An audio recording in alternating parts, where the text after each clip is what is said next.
이 작가 문희정의 라이벌.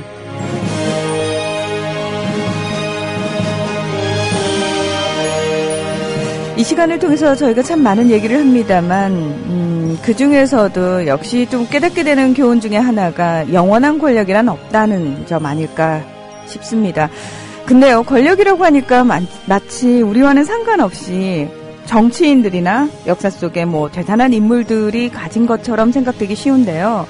어쩌면은 우리 개개인의 삶 속에서 우리가 놓치기 싫어하는 것, 그리고 남들보다 조금 더 누리고 싶어하는 것 그 자체도 권력이라고 할 수 있지 않을까라는 생각이 들거든요.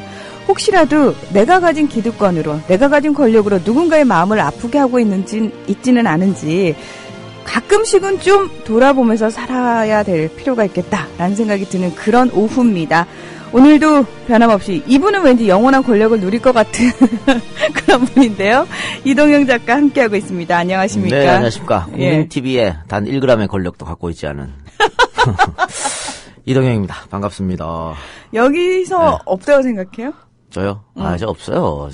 당장 내일부터 나오지 마! 못 나오는 거지. 내가 뭔 힘이 있어. 네, 어쨌든, 문희정 아나운서에게, 좀 감사 인사를 드리면, 우리 EJ, 이번 최신편, 갑자기 나오기로 한 오거돈 후보가 빵꾸를 내면서, 어떻게 할까 지금 멘붕 상태에 있었는데, 제가 문희정 아나운서 전화를 걸어서, 어떻게 하면 좋겠냐 했더니, 김 PD 있잖아! 그래서, 급하게, 김 PD님, 다시 한번 감사드립니다.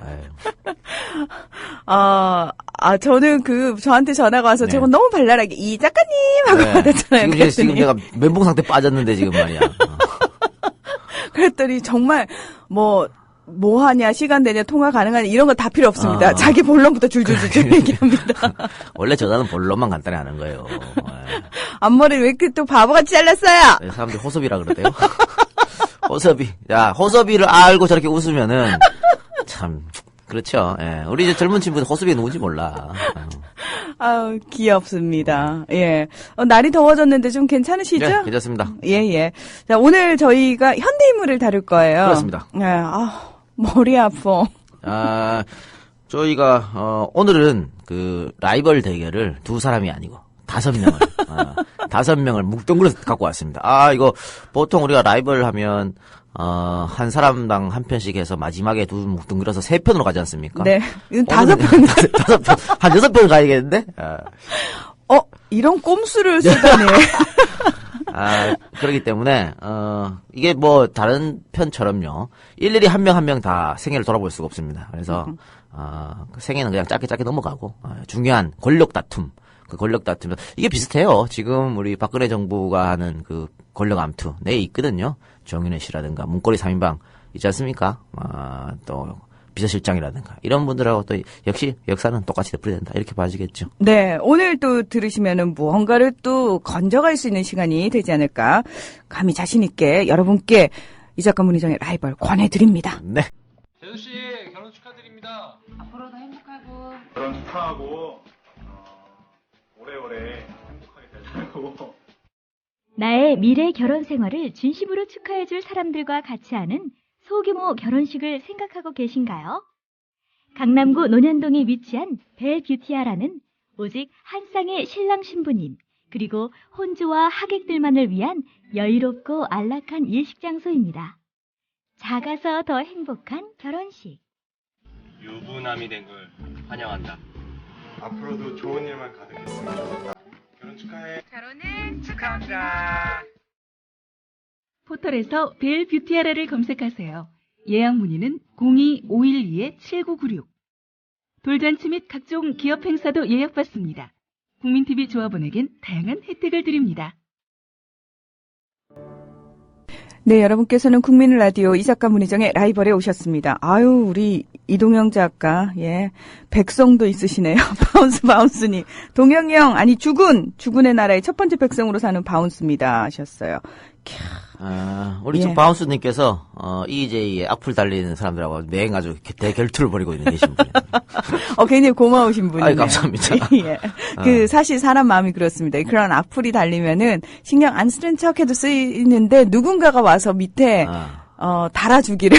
아니, 저는 그냥 재밌어서 봐요, 진짜. 재밌어요? 욕하는 거, 그게 재밌어. 어떤 욕을 할까를 보는데. 뭐 기상천외한 욕이 올라오면 올라올수록 재밌어요. 그러니까 애들이 그걸 못해. 기상천외한 걸 못해요. 맨날 똑같아 여기. 창의성이 부족하구나. 그러니까 센스가 없어 애들. 욕을 해도 왜 센스가 없게 하나. 아유. 여러분, 이 작가에게는 센스 있는 그러니까. 욕 많이 던져주시고요. 저한테는 하지 마세요. 저는 제 것까지 다 저 사람한테 해주시면 저 사람이 잘 받아 먹을 거고요. 네. 노짱짱님께서 문하나님 일주일 동안 기다렸어요. 한 번만 불러주세요. 제발 하셨는데 노짱짱님 불렀죠? 고맙습니다. 여러분께서 호섭이 머리라니까 호섭이 사진을 올려주셨네요. 제가 그래 호섭이 머리를 오늘 하고 왔습니다. 어머 여기 89년도 드라마. 내추럴 팔레트님 호섭이 머리라도 장가 가셨잖아요. 네. 많은 분들 호섭이 기억하시네요. 어머니 나 가슴이 아프다. 이거 호섭이인데. 그랬어. 부끄러워. 얘네 호섭이 그거 유행어예요 이거. 어디가 아프니 너 가슴이 아프다. 그게 무슨 호섭이에요? 바보지. 호섭이 원래 바보였어요. 순진한 호섭이 바보. 영구에 이은 대를 여는 바보 연기 호섭이. 아우, 정신을 못 차리겠네. 자, 오늘 5명이라고 하니까, 누굴까 궁금해 하시는 분들 많을 것 같습니다. 어떻게 엮었길래 5명이나 나왔을까? 역단이요. 엮은 건 아니고, 50하고의 2인자들을 한번 살펴봤습니다. 그러니까, 사실은 우리가 흔히 생각하기에, 노태우가 처음부터 2인자여서 전두환 7년 내내 2인자다 대통령이 된 것 같지만, 천만의 말씀입니다. 7년 동안 엄청나게 내부 암투가 있었어요. 노태우는 사실 한직으로 돌았습니다. 네. 권력의 정점에 서지 못했습니다. 그러니까 전두환 7년 동안. 그러다가, 흔히 말하는 독고가 이에야스에 비교하는데, 온갖 서름과 압박을 버티고 해가지고 결국 따냈는 거죠, 노태우가. 그러니까 2인자에서 어쨌든 결국은 1인자가 됐잖아요. 그렇습니다. 그러면 인생은 노태우처럼 이어야 되나요, 이제? 근데 노태우처럼 사는 거 힘들어요. 온갖 그 서름을, 아니, 한강 가서 울었다니까? 전들한테 욕먹고, 친구한테 욕먹고 한강 가서 눈물 질질 짜고, 그게 무슨 인생은, 힘들어요, 그런 인생. 우리 같으면 절대 못합니다. 내가 안 하면, 대통령 안 하면 안 했지, 내가 그냥. 근데, 그러면은, 이 작가한테 맨날 속된 표현으로 쿠사리 먹고 우는 이 박사님은 나중에 1인자가 될까요? 노태우가 그러다가 결국 전두환 뒤통수 친 거 아닙니까? 그러니까 이 박사님은 이 작가님 뒤통수를 칠까요? 충분히 그럴 가능성이 있지 않나. 지금 꾹 참고 견디지 않나, 이렇게 싶어요. 만약에 친다 그러면 저는 거기에 일주하겠습니다. 그래, 백감사 올라가야 되는지 모르겠네. 이 사람이 백단사 진짜 더 이상 욕되게 하지 마세요. 자, 그래서 50하고 2인자들 엄청나게 권력 싸움을 했던 일단 노태우, 또 노신영, 장세동, 권정달, 화평. 이 사람들이 정말 한치에 누가 앞서간다 할 것 없이 권력 투쟁을 했습니다. 노신영 씨는 이제 조금 다르죠. 노신영은 전두환이 어떤 정권이 안정된 후에 후계자로 올라선 사람이고, 그렇죠. 나머지 4명은 쿠데타를 같이 했던 사람들이니까. 그렇죠. 군 출신이고, 그렇습니다. 노신영 씨는 민간 출신이고. 그렇죠. 그래서 이 사람 5명이 어떻게 서로 정권을 이어받으려고 후계 구도를 만들려고 암투를 벌였는지 그 사이 5명의 라이벌 이야기들을 오늘이 아니고 오늘부터 다음 주 이렇게 시간을 한번 가져보도록 하겠습니다. 네, 아마 이름은 한 번씩 다 들어보셨을 것 같고 라이벌을 챙겨 들으실 분들 정도면 대충은 아실 것 같은데요. 네네. 이 시간을 통해서 좀 제대로 알고 넘어가는 시간이 될 것 같아요. 그렇습니다. 네. 자, 일단은 이 5명을 얘기하려면 어릴 때부터 다 훑어보는 건 불가능하고요. 시간이 너무 오래 걸리니까 12.12부터 한번 보죠. 그렇죠? 12.12 군사 쿠데타. 11.6이 터지고 이제 전두환이 실권자로 올라선 거죠. 올라섰는데 이 정치권, 소위 말하는 야권은 몰랐어. 전두환이 누군지도 모르고 지금 전두환이 어떤 실세가 되었는지도 모르고 그러니까 외국 언론, 일본 언론은 말입니다. 전두환이가 정권을 잡고 바로 일주일 뒤에, 그러니까 12.12 쿠데타 일어나고 일주일 뒤에 한국의 젊은 장군 전두환 실세로 떠오르다 이런 기사가 났습니다. 일주일 만에 일본 언론은 알아차렸어. 전두환이가 이제 한국의 실세라는 걸. 뭔지 알았네요. 그렇죠. 네. 그러니까 이 야당 세력이 이렇게 무능해. 옛날이나 지금이나. 그런데 우리 당시 야당은 무능해서 전두환이 누군지도 모르고 일단 박정희가 죽었지 않습니까? 그러니까 소위 말해서 야 서울의 봄이야. 이랬던 거죠. 봄은 왔으나 봄은 아니지 그런데 사실 그걸 모르고 봄이 왔다고 좋아했습니다. 그리고 이제 12월 6일 날 최규하가 이제 대통령의 직에 취임하죠. 그러면서 긴급 조치를 해제시킵니다. 또 구속된 학생 석방시키고 김대중의 가택연금 해제합니다. 이러니까 더욱더 정치권은 야 이제는 우리가 군부 독재를 벗어났다 이렇게 생각했었죠. 정말 바보 같은 생각이지. 그때만 해도 전두환은 착착 자기가 정권을 잡을 시나리오를 짜가고 있었는데 그거를 몰랐다라고 하는 겁니다. 당시에 이제 전두환은 자기 세상에 온양 뭐 한국 사회를 휘젓고 다녔죠. 이 양반이 보스 기질이 있고 영웅 기질이 있지 않습니까? 그래서 기자회견 같은 것도 밑에 애들 시키면 되는데 지가 가서 본인이 뭐 김재규를 조사함에 있어 혼자서 막 했어요. 그거 그렇게 하면서 계속 언론의 스포트라이트를 받는 거죠. 서서히 사람들이 전두환이 누구야 이런 식으로 나오게끔. 근데 박정희가 군사 쿠데타를 통해서 집권을 했잖아요. 물론 이제 그다음에 이제 군복을 벗기는 했습니다만 사실 18년간 그렇게 독재를 했단 말이죠. 그렇다면은 아무리 야당이어도 군에 대한 어떤 경계심을 늦추면 안 되는 상황 아니었나요? 그렇죠. 예. 근데 왜 전두환이 이렇게 서서히 부각하고 있었고 군의 움직임이 심상치가 않다는 것, 왜 그 부분에 대해서 경계를 하지 못했을까요? 역으로 네. 설마 18년을 군부가 잡았는데 또 나설까 이렇게 생각한 겁니다. 역으로. 그러니까 국민들이 이번에는 가만히 있지 않을 것이다. 또 군부가 나서면 이렇게 생각한 거죠. 너무 순진하다니까. 네, 정말 순진하게 생각을 해요. 아, 참. 그래, 자, 어쨌든, 이제 운명의 12월 12일 날요. 전두환이 정승화를 잡아 넣으면서, 실권자로 올라서는 거죠. 네. 정승화를 사실 자꾸 잡아 넣는 게 말이 안 됩니다. 육군 참모총장 계엄사령관인데. 그러니까요. 이 계엄사령관을 뭐 어떻게 한다는 건 말이 안 되는 거고, 계엄사령관을 체포할 수 있는 유일한 방법이 하나 있어요. 대통령의 허락을 받아야 되는 거지. 그래서 전두환이가, 계엄사령관 정승화 체포조를 한 팀 보내고 자기는 같은 시각 대통령한테 재가를 받으러 갑니다. 그러니까 원래는 재가를 받고 가야 되죠. 그런데 재가 받는 사이 이게 알려지면 정승화가 가만히 있겠습니까? 그래서 동시에 실시한 겁니다. 또 이런 생각이 있었죠. 최규하는 허수아비니까 내 말 줄 것이다. 그런데 이 허수아비라고 생각한 최규하가 호락호락하지 않았죠. 그렇습니다. 재가를 안 해주는 거야. 예. 무슨 소리냐고 지금. 그 양반 정승화는 국군참모총장인 육군참모총장의 계엄사령관인데 그 사람을 어떻게 체포할 수 있냐 말이 안 된다. 그럼 일단은 국방장관을 데리고 와라. 그럼 국방장관하고 의논해서 허가를 허락하겠다. 근데 이때 말이죠. 우리 국방장관께서는 톡였어요. 정승화 총장 공간에 총소리가 났거든. 체포조로 갔을 때 체포한 애들이 거기서 총격질이 났거든요. 총소리가 나는 걸 듣고 북한군이 내려왔나? 놀래가지고 톡였어요. 우리나라의 어떤 이 권력자들은 대부분 이 모양이죠. 국방장관 노재현. 네. 아니 봐요. 우리 이승만 그렇죠? 이승만 대통령이 전쟁 일어날 때 제일 먼저 톡였지 않습니까? 우리 왜 원전이 지금 위험하다고 그러잖아요. 네. 예, 원전 폭발하면은 제일 먼저 도망갈 사람들이 누구겠습니까? 다들 권력자들 제일 먼저 도망가게 돼 있어요. 그러니까 근데 중요한 건 그 사람들이 원전 정책을 좌지우지하고 있다는 거죠. 나쁜 놈들. 어쨌든 그렇게 도망갔기 때문에 국방장관 어디인지 몰라요. 어디 있는지를 모른다. 도망갔으니까 어딘지 알아야 될 거 올 거 아니야. 그러니까 전두환이 깝깝해지는 거죠. 일단 체포조로 벌써 체포를 했는데 이 재가는 못 받고 계속해서 그러다 된다 안 된다 싸우다가 결국 안 되니까 경복궁 30경비단장실에 모여 있는 쿠데타 세력 여기에 가는 거죠. 거기 가니까 거기에 이제 소위 말하는 하나회 소속 군인들이 대거 참석해가지고 야 이제 어떻게 하자 뭐 이렇게 논의하고 있었는데 거기에 보면 이제 쿠데타 주역 세력들의 이름이 나옵니다. 유학성, 항영시, 노태우, 허삼수, 뭐 우경훈, 뭐 이런 게 박준병 이런 사람 다 모여 있었어요. 장세동 이런 사람 다 모여 있었는데 거기에 이제 같이 있던 사람이 바로 5명 중에 한 명인 허화평입니다. 허화평. 당시 보안사 비서실장. 그러니까 보안사령관 비서실장인데 보안사령관이 전두환이었으니까. 그렇죠. 전두환의 신복이 바로 이 허화평이라고 할 수 있겠죠. 그러니까 허화평은 전두환의 장자방. 장자방 요즘 너무 많이 나오는데. 뭔 장자방이 이렇게 많아요. 네. 어쨌든, 전두환의 브레인이라고 할 수 있죠. 모든 걸 다 꾸몄던 사람인데. 근데 이분도 육사 출신인데 굉장히 똑똑했나 봐요. 육사 17기입니다. 하나회였고. 네. 육사가 말이죠.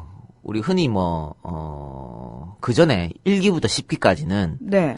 정규 육사가 아니죠. 그러니까 육사 교육을 뭐 어떤 분들은 2주 교육받고 육사 졸업했다 그랬으니까. 그러니까 육사 11기 애들이 그 선배를 인정하지 않았어요. 그게 뭐 육사야. 그 11기가 누구냐면 전두환, 네. 노태우, 김복동 네. 이런 사람들입니다. 네. 그러니까 자신들이 진정한 육사다. 이런 육사에 자부심이 있었거든요. 그런데 그 뒤로 육사 17기는요.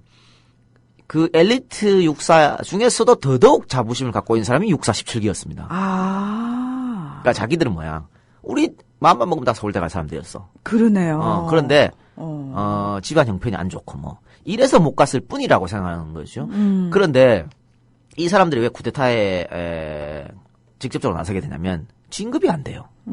그러니까 위에 선배들이 진짜 선배 같지도 않는 선배, 나보다 공부도 못하고 능력도 없는 선배들이 다 일찍 자기 진급하고 우리는 진급 정체돼서 전부 중령에 머물렀단 말이죠. 진급을 못하는 거야. 중령 대령에 머무르니까.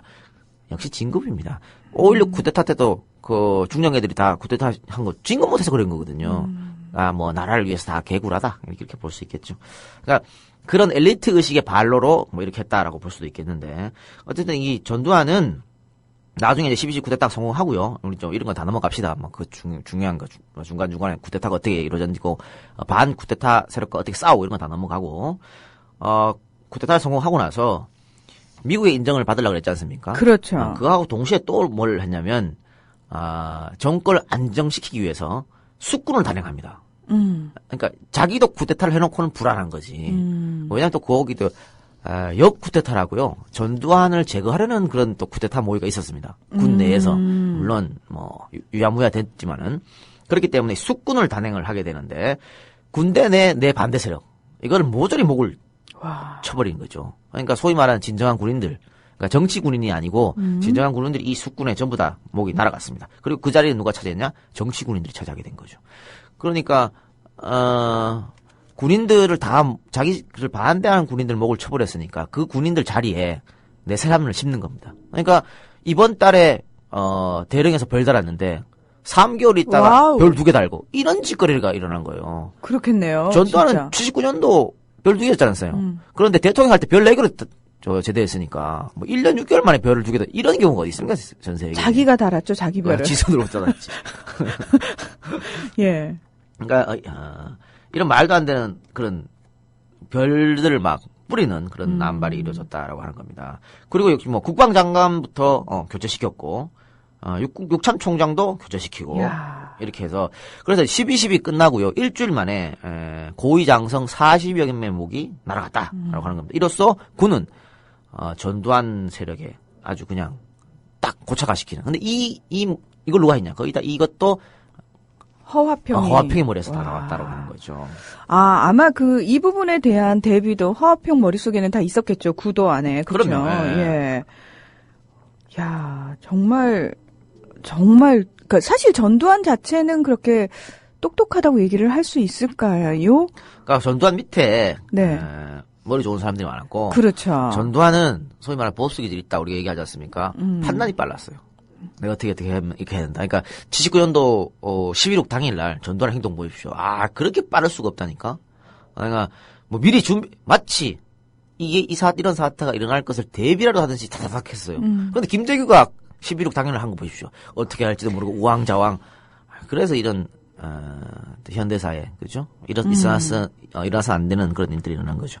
자 그리고 근데 허화평이 그렇게 했는데 당시 12.12 쿠데타가 일어났을 때는요.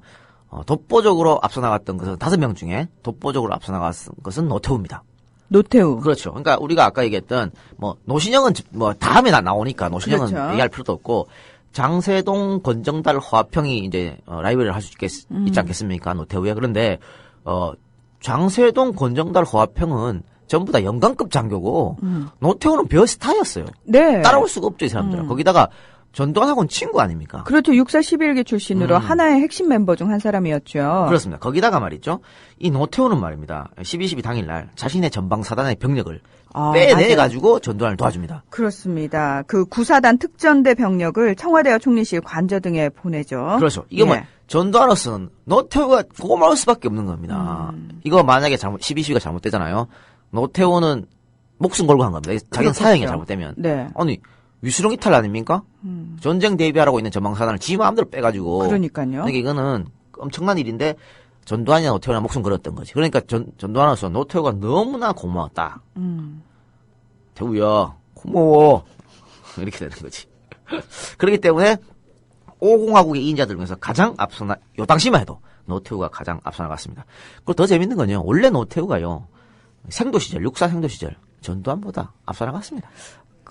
저 노태우 공부하다가 알게 됐는데 굉장히 문학 소년에다가 노래도 잘하고 럭비 선수 출신에다가 멋있던데요. 이 양반이 예. 원래 군인을 하면 안 돼. 그러니까 딱 전두환은 군인 스타일이고요. 이 양반은 방금 얘기한 것처럼 문학 소년이었고요. 원래 또 아버지가 이거 음악가 출신이에요. 네, 그래서 피리 잘 불고 뭐 이런 사람이야. 그러니까 노태우가 피리 엄청 잘 불거든요. 피리 잘 불고 아버지가 그 옛날에 음악 듣고 클래식 음악 듣고 이런 사람이었어. 그러니까 아버지가 맨날 그런 거 하는 걸 자기가 봤거든. 자연스럽게 음악하는 걸 배워서 이 풀피리도 잘 불고 휘파람도 엄청 잘 붑니다. 노태우가. 그래서 음악적 기질이 아버지부터 타고났거든요. 이 양반이 자기가 직접 작사곡도 여러 곡 했어요. 여러 곡 했고 노래도 엄청 잘 부르죠. 흔히 우리가 뭐 잘 아는 뱃삼에 묻혀. 음반도 냈으니까. 뱃삼에 묻혀 이런 음반도 냈어요. 오늘 제가 여러 개 하네요. 왜 그러세요, 오늘? 뭐 기분 좋은 일 있으셨어요? 아니면 무슨 약 드시고 오셨어요? 오늘 제가 단거가 좀 땡겼는데, 밑에 우리 국민TV 카페에 가서, 네. 커피를 한 잔 먹으면서 이걸 정말 많이 넣었거든. 시럽을 이빨에 넣었는데, 그래서 제가 정신이 몽롱한. 아메리카노에 시럽 넣어 드세요? 저밖에 없어요. 그것도 엄청 많이 넣습니다. 당신 때문에 시럽 값이 많이 든답디다. 예. 그래, 일단 그렇게, 노태우가 그런 사람, 도스토옙스키 이런 책도 많이 읽고, 그런 사람이었거든요. 아니, 근데 대통령 할 때는 왜 물태우였어요? 그러니까, 우리가 노태우를, 사실, 난 대통령 중에 가장 낮게 평가된 사람이 노태우라고 봅니다. 인정할 게 있어요. 북방외교 같은 거. 그죠. 그 당시에 북방외교가 굉장히 적극적이었습니다. 굉장히 적극적이었습니다. 예. 그거, 사실 외국에서는, 고르바초프하고 했던 거나 중국하고 했던 거나 굉장히 좀, 인상적으로 바라보고 있어요. 근데 우리는 워낙 그 이미지가 그러니까 완전히 아주 물태우롭게 인식된 건 좀 있습니다만. 어쨌든 그렇게 해가지고 노태우가 그렇게 뭔 얘기하다 이렇게. 노태우가 그 당시는 핵심에 있었다. 그래요. 5명 중에서. 그랬던 사람인데, 그러니까 생도 시절에는 전두환보다 앞서 나갔다 했지 않습니까? 그렇죠. 그렇게 문학소년이었고 공부도 더 잘했습니다. 육사 시절에. 전두환은 꼴찌였어. 육사 성적이 항상 꼴찌 전두환은. 그러니까 뭘로 합니까? 성적으로 매기는 거 아니에요? 그래서 다만 전두환 이런 거 있었죠.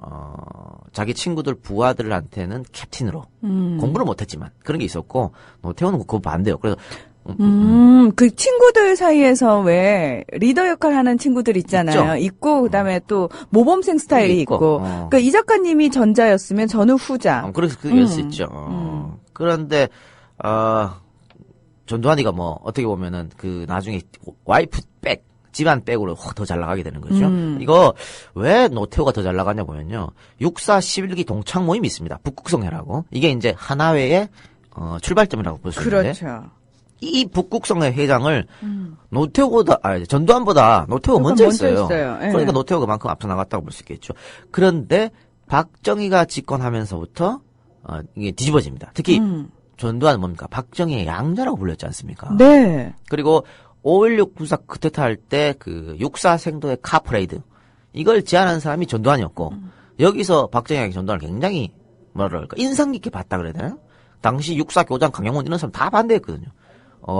아니 우리 육사가 군인이 중립을 지켜야지 이랬는데 전두환이 빡빡 우겨갖고 결국은 거리 쿠데타를 지지한다는 행진을 만드는 거죠. 그래서 쿠데타 세력으로서 명분을 쌓게 된 겁니다. 봐라, 우리 육사생들도 우리를 지지한다 이런 식으로.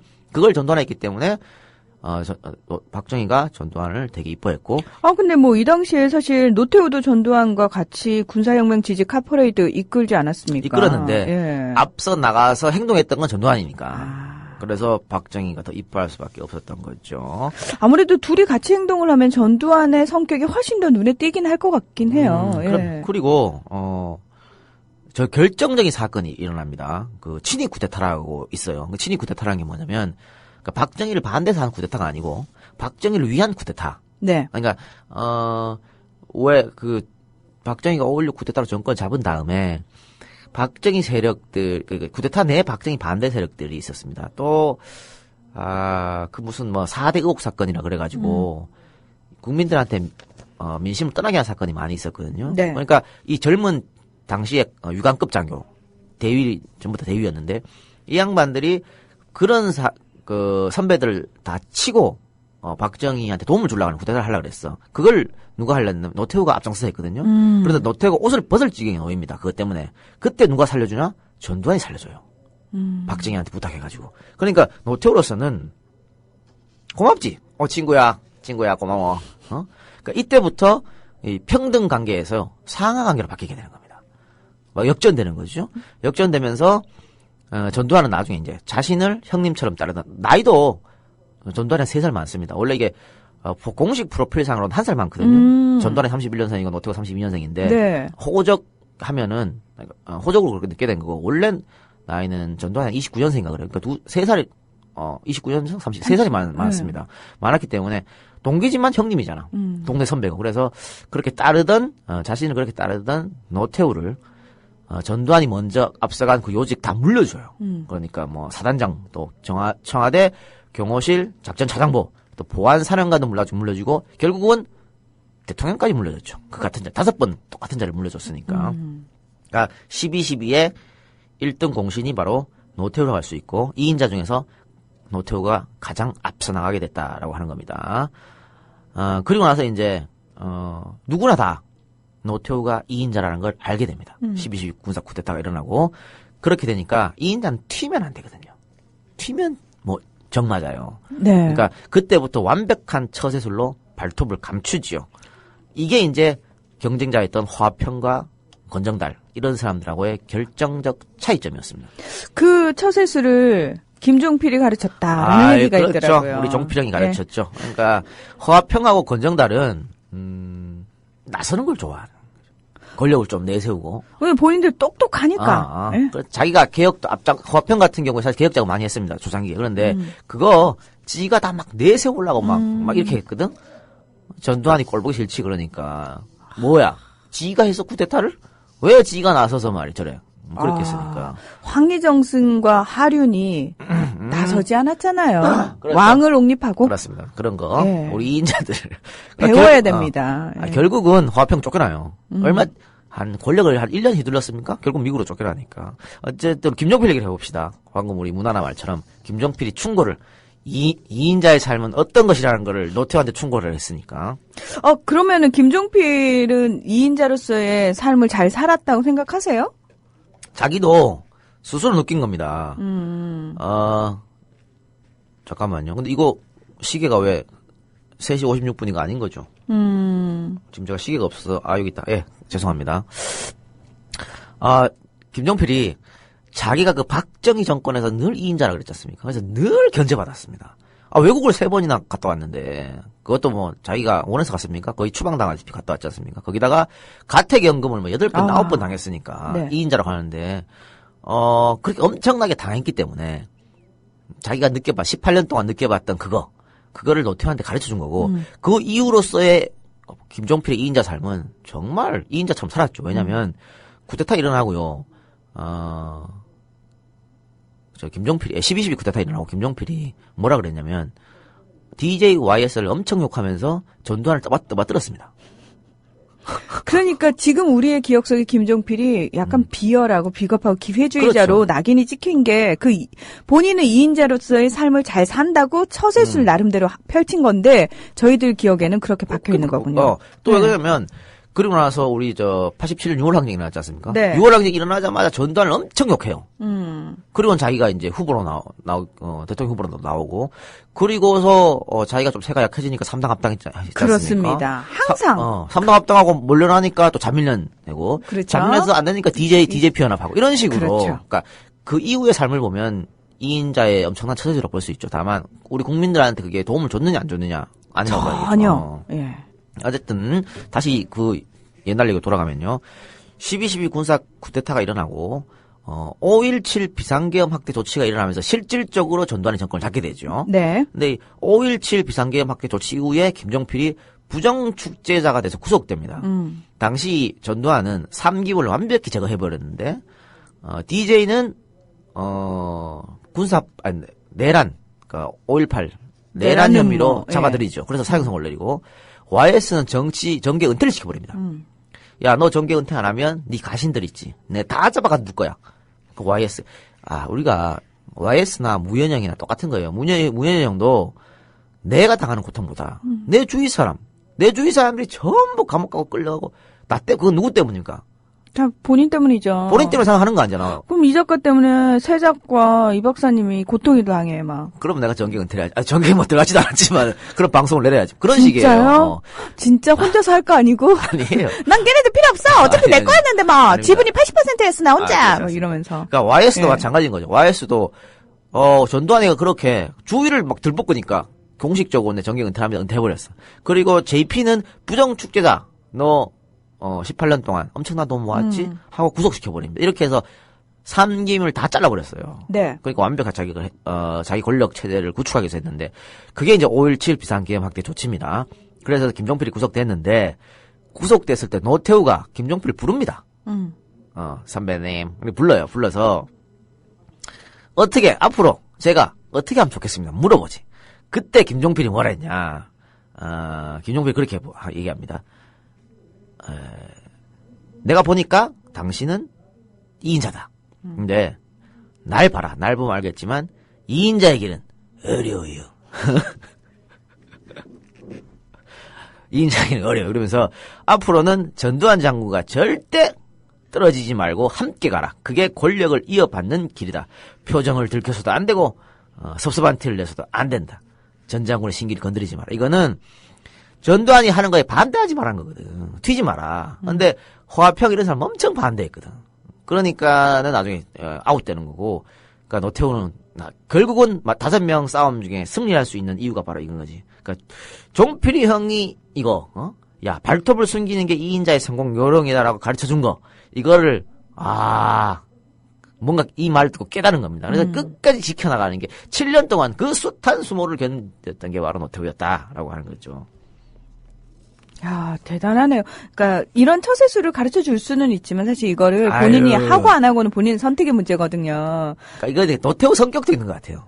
우리 성격 같으면 이런 충고를 해도 그래 맞아 하놓고는 막상 못 하거든. 에이씨 안 해야 돼 안 해.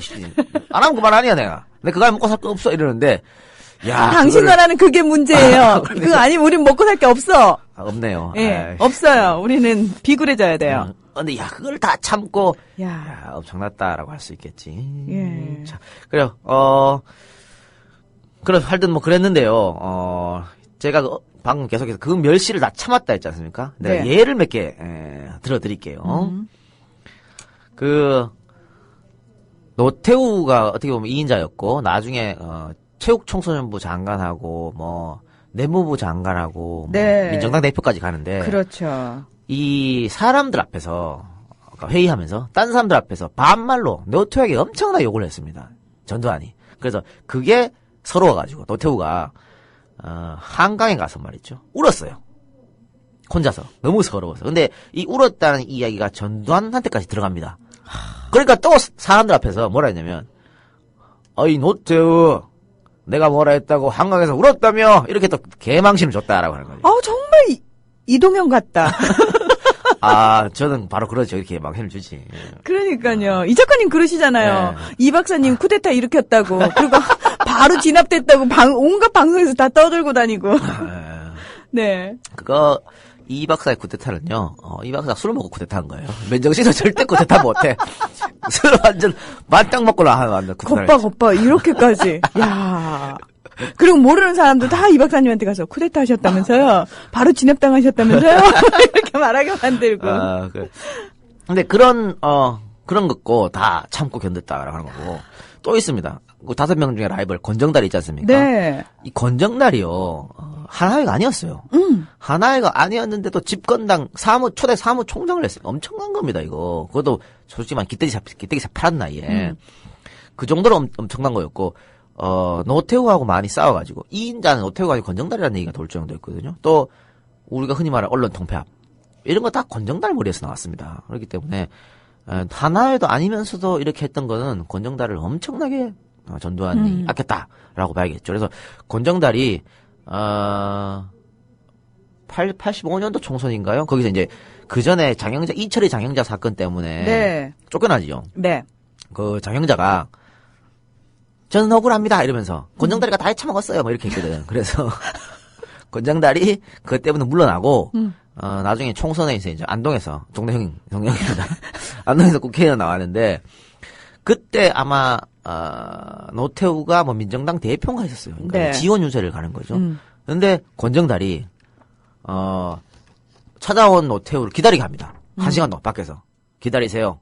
이게 말이 안 되는 거지, 사실은. 예를 들면, 대박. 안철수나 뭐 김한길이, 그죠? 뭐, 지금 충남 선거 지사 찾아갔는데, 안희정이 기다리게 해.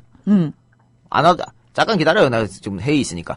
1시간 동안 밖에서 기다리게. 있을 수 없는 일이거든. 그런 일을 했으니까, 노태우의 이거는 굴욕이고, 수모지요. 이 고정단이 일부러 그랬다고 보고. 와. 그러니까 전두환을 믿고. 그러니까 견제하는 거지. 이게 언론에서 알려졌으니까.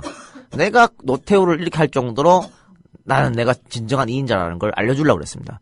다른 지역은 안 그랬고, 다른 지역은 노태우가 방문할 때요, 전부 나와서 고개 숙이고, 아이고, 대표님, 그러고 난리 났었는데, 권정달만 그랬어요. 그런데 예를 들어서, 우리 같으면 한 10분 기다리잖아요? 그냥 올라가요. 내가 뭐하러 더 기다려? 그렇잖아. 근데, 나올 때까지 기다렸다는 거 아니야. 그러니까 그런 수모까지도 다 견뎌냈고, 또 하나, 허화평은 또 어떻게 견제했냐? 허화평도 많이 견제했는데, 한 가지 재밌는 사건이 있습니다. 허화평이 정도전하고 비슷한 면이 있습니다. 이건 허화평이 정도전하고 똑같다는 얘기 아닙니다. 오해하지 마시고. 그 굉장히 개혁적인 인물이었다면서요. 지 나름대로는 그게 뭐 계획이라고 할 수 없지만은 지 나름대로는 그 안에서 쿠데타 내에서 계획을 하려고 그랬는데 네. 전두환이가 갖고 있는 힘을 조금 약화시키고 자신들의 힘을 키우려고 그랬습니다. 허화평, 허삼수 이런 비서실의 힘을. 그 중에 하나가 이 전두환의 친척 비리. 이걸 공격하는 거죠. 이걸 공격하면 전두환의 힘이 떨어질 것이다. 생각해서 장영자 이철희 사건이 일어났을 때 이순자의 삼촌이죠. 이규강 장군이 거의 사건에 관련됐거든요. 이거 구속 수사해야 된다. 그러니까 원칙적으로 처리하자. 그렇게 네. 떠들었던 사람이 바로 허화평입니다. 그래서 이순자가 막 난리치고 그랬지. 당신 뭐 하는 거야? 하면서 전두환 대통령한테 뭐 그런 식으로 하긴 했는데 어쨌든 허화평이가 그런 식으로 나오면서 그런 식으로 나오니까 전두환이 화가 날 거 아닙니까? 네. 이거 진짜 저 옛날 내 한마디면 꼼짝도 못하던 게 이제 와서 뭐 이런다고. 그러니까 그걸 겉으로 드러내지 못하고 속으로 불 끓었어요.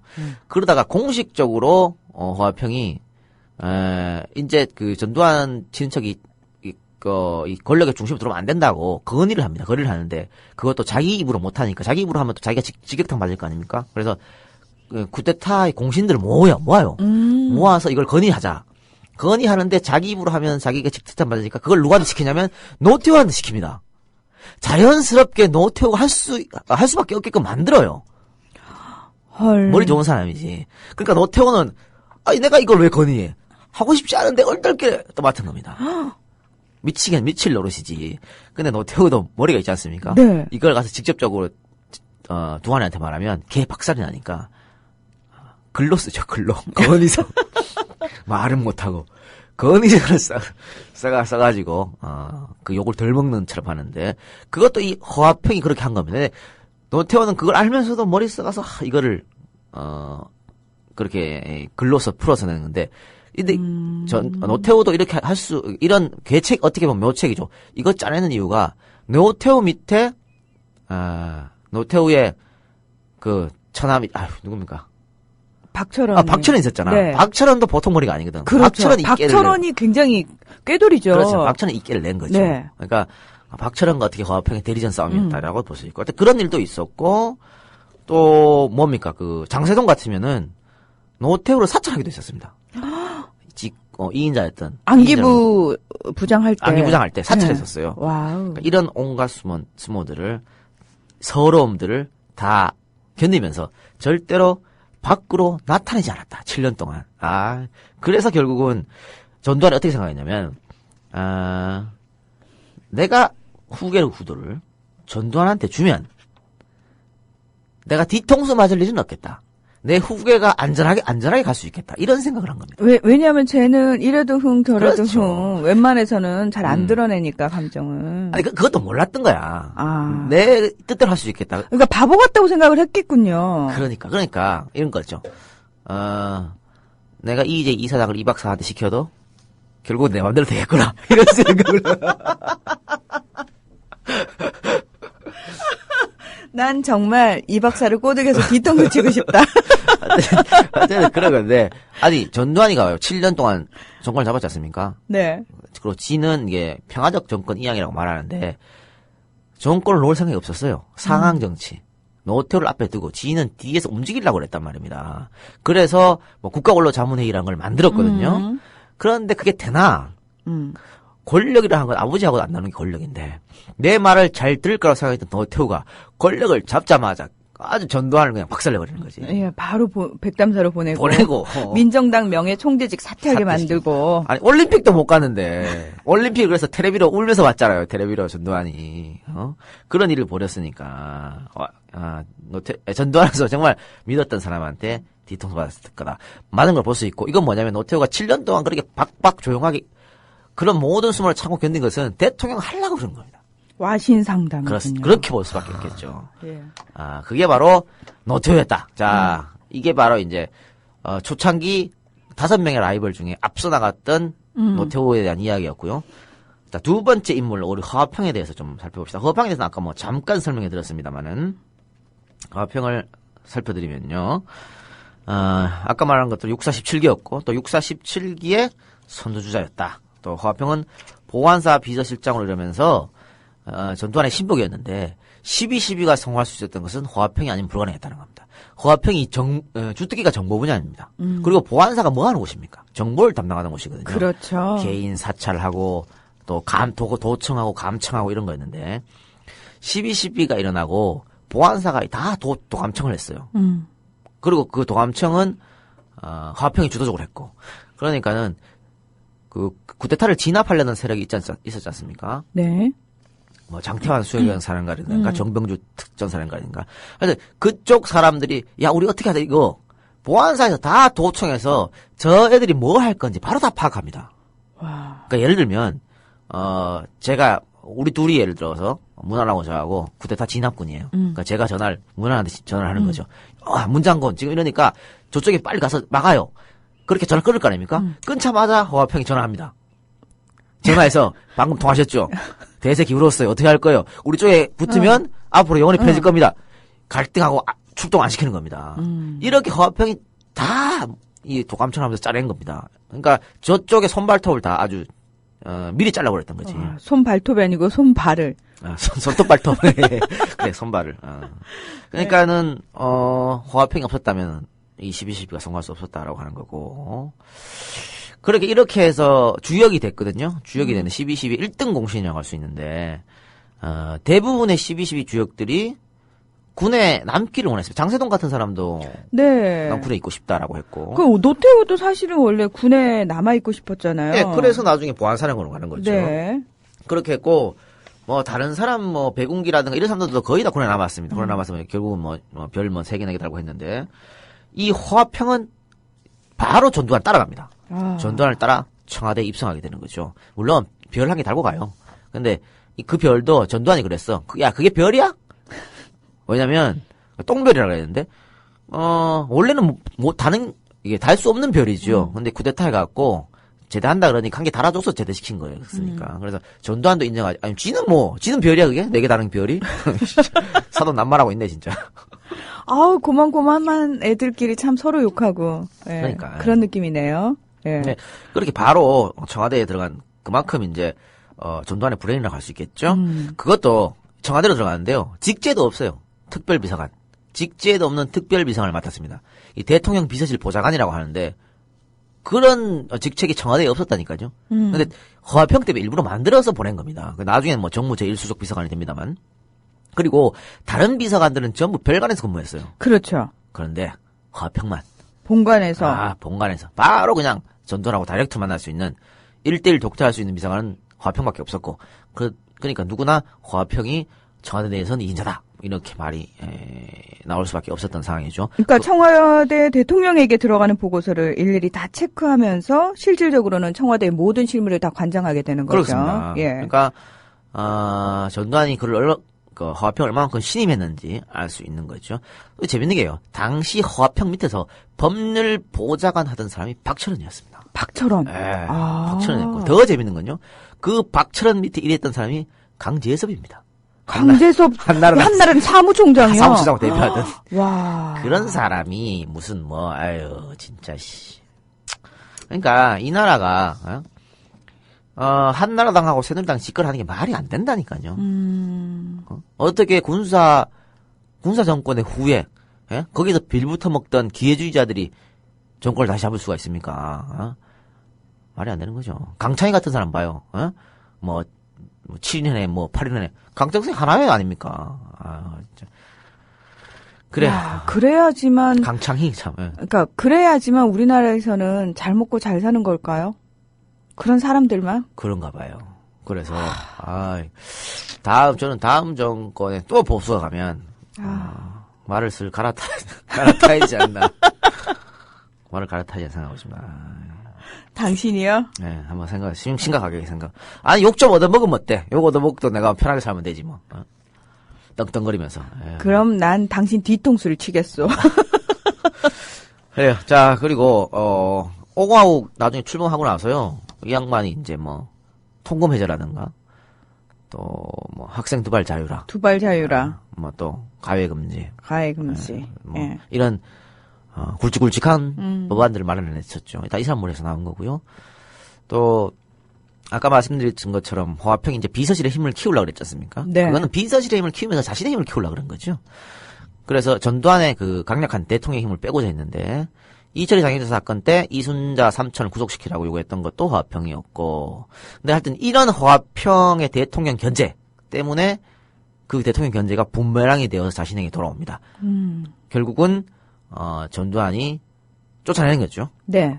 외국으로 쫓아내게 되는데, 재밌는 것은 허화평이 계속해서 이런 식으로 자신의 권력을 내세우면서, 당시 1등 공신, 정권을 잡았던 1등 공신이라고 했던 이학봉, 비서실에, 이학봉하고도 대립을 하게 되고, 이학봉은 자기 후배거든요. 18기였고, 17기였으니까. 이학봉하고 대립하게도 되고, 또, 더 큰 문제는 김재익 경제수석하고 대립했습니다.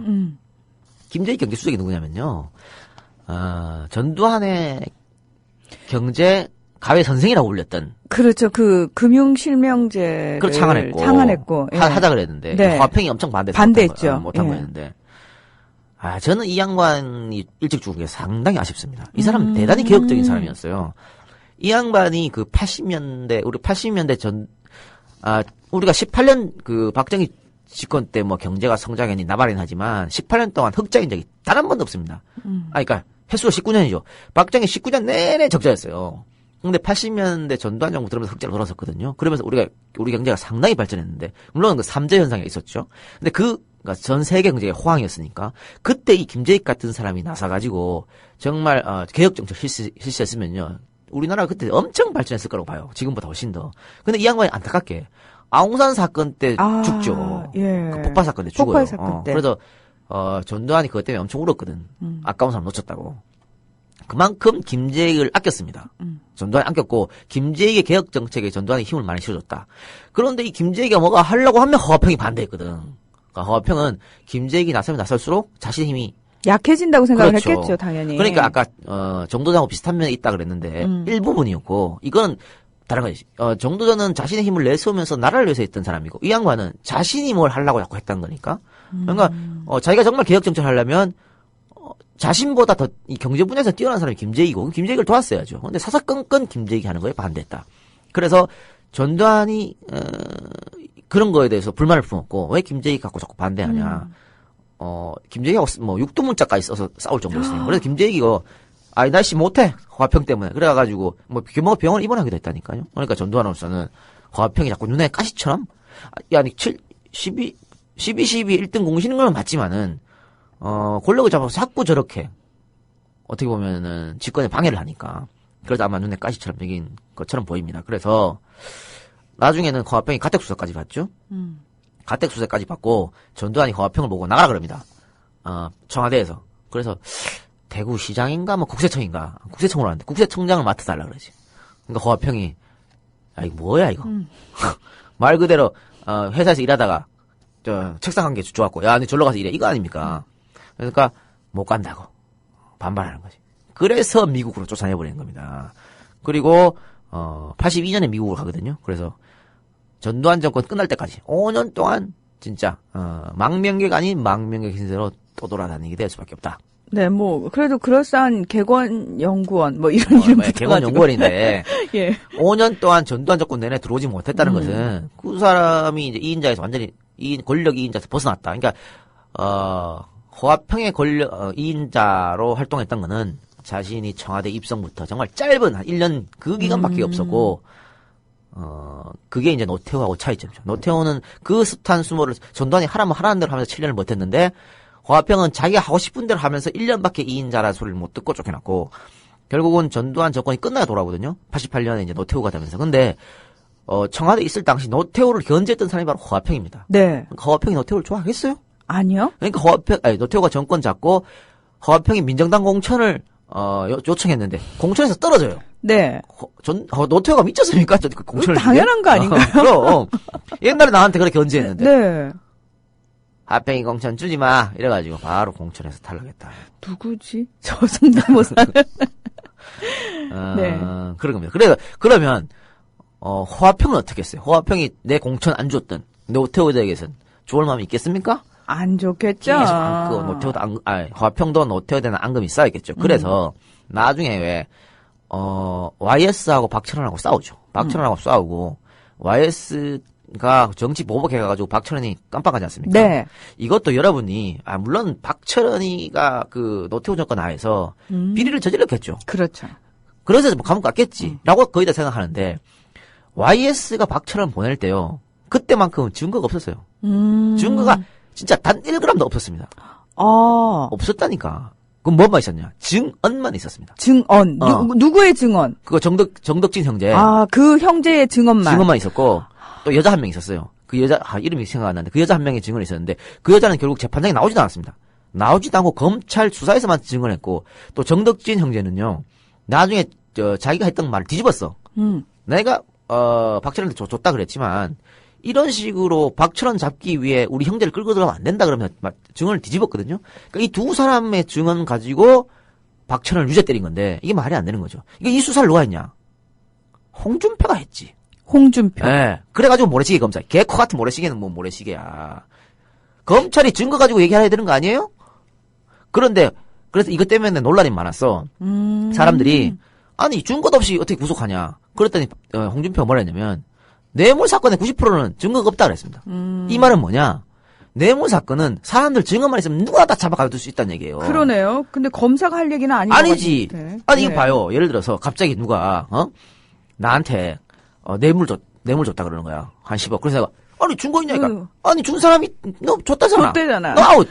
이러면요 누구나 다 구속시킬 수 있어요. 안 그렇습니까? 이거 코에 걸면 코걸이, 그렇지. 귀에 걸면 귀걸인데. 이런 멍청한 수사를 하는 사람이 어디 있어? 그게 홍준표다. 그게 홍준표라니까. 그리고 경남도지사 새누리당 공천을 또 받았다. 또 받았고 홍준표가 그 사건 때문에 무슨 모래시계 검사 어째 빡 떴잖아요. 네. 그리고 총선 안 나간다니 어쩌니 그러지만 결국 나갔잖아. 네. 그래서 신한국당 공천 받아가지고.